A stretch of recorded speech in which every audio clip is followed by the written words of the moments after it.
damage that the Flash Wolves are looking for in the early game. And last pick is Akali, and that might be top lane Akali. It is.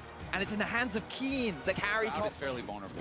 We're also seeing Spirit take advantage of the early strength of Olaf, often in the world. Betty is still farming up and keeping somewhat of a CS lead in bot lane. Like, again, the slow and steady style with this Ocean should fit Flash Wolves just fine. Yeah, it certainly wants to be able to use that ultimate bit more, but they may go for this now. Shroud is down. Yeah, it is down there. Q-Tag is going to be good. Disdain is there. Looking for the ulti, and there it is. Hanabi going to grab himself first. Towards the bot side of the map, but in terms of early game playmaking and pressure, we haven't really seen a lot from the Afreeca so far. And honestly, I think you have to credit a lot of that to the fact that Flash Wolves drafted two really tanky solo laners. They have a global on the bottom side of the map. So Flash Wolves are here trying to group and defend, but Afreeca Freaks, they want this turret.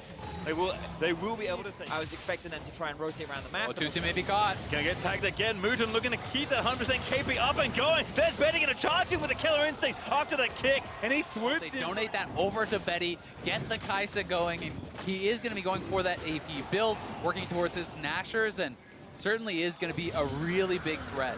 The potential to dive and have that.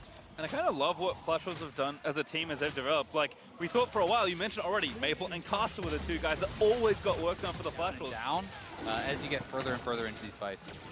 Gearing up for a fight around this Drake, though potentially Hanabi in the middle of the team could be in a little bit of trouble, but he's going to take up a decent amount so far. Turret dead, top is Keen, is still pushing, and Hanabi is able to get out relatively safely. Maple, though, forced to burn the ulti as Kuro's knockoff.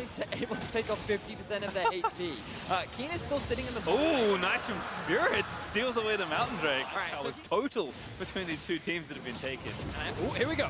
Play from Tusa, going to try and knock one in. That's Mugen that they grab. He's already pretty low. He is going to fall after that stopwatch, and They're now going to Baron. official.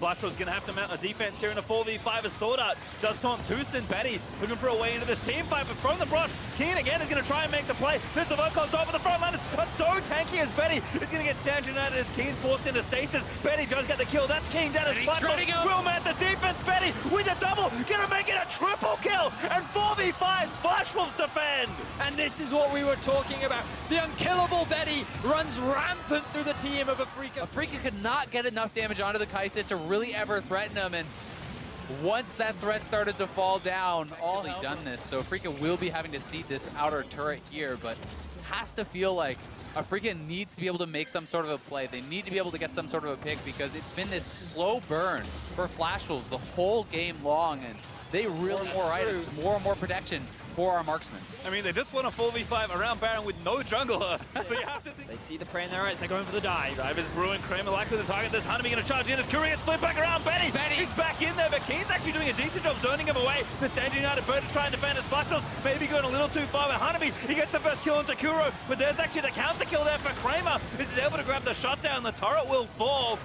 Under the turret, in your face like that, Betty is basically zoned completely, and it's a trade and you lose your turret, right? Like, it becomes very hard to see how they are really going to win these 5v5s. A couple of wars now, but now they're collapsing onto Keen. This just keeps happening. Maple pops the right to score. He charges in. Keen already taking a little too much damage. There's no real carry here. There's three people gank him. Oh my god. Spirit. He has the blast cone, he has ult, he has flash. This is it. He's getting zoned by Hanabi. Oh, Hanabi goes a little too far forward. Spirit in the pit. He's going to try and take it down, but he's going to get shot to pieces by Betty. But well, that can be a reality. Baron goes down. Flash Wolves collect. Lineup available, and here comes Maple. Maple charging in, basically displaying zone control, but he does pop Kuro. Betty, killer instinct, aptly named as he smashes down the Vel'Koz. And now Kramer retreats to the fountain and still gets obliterated as Betty goes godlike.